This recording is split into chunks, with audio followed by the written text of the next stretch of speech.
Hi, I'm Hong Tan from Microsoft Research Asia, and I want to talk to you about haptics today.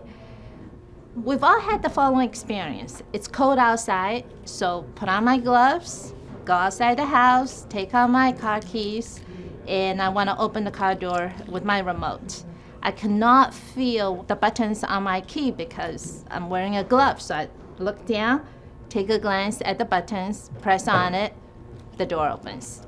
The fact that I cannot feel these buttons does not bother me because I can always look at that key and find that button and execute a press.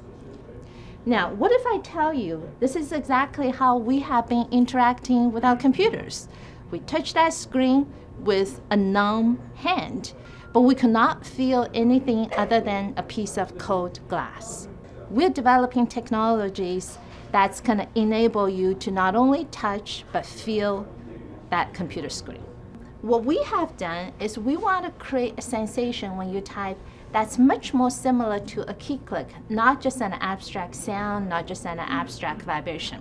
So we do this by taking the screen actually literally off of that phone and put piezoelectric materials under the bezel. Now when you have a keyboard you're typing on the phone, the glass literally bends instantaneously, very small bending, but that's enough to tell your finger that it feels like a key click. This is our Surface Touch cover, except it's only a cover. We have taken everything outside and put different things in there. Again, we use piezoelectric actuators. So when I send a high voltage to it, they buckle, and that is the mechanism for creating that sense of click under your fingertip. And we find that people do type faster and they make less errors when they can have this kind of key click as compared to just sound feedback, which is typically implemented in most of these devices. Let me move on and talk about feeling things on the screen. So here I have a checkerboard on a Lumia 920 phone. The black part feels a bit sticky, and the white part feels smoother. Now we do this by putting a piece of glass on top of the phone, and we again use the wonderful piezoelectric actuators on top of that piece of glass, and we vibrate that glass at very high frequency, this way, up and down. But what happens is when you run your finger on that piece of glass, it can trap a very small piece of air between your finger and that screen, and this is what makes the screen feel smoother.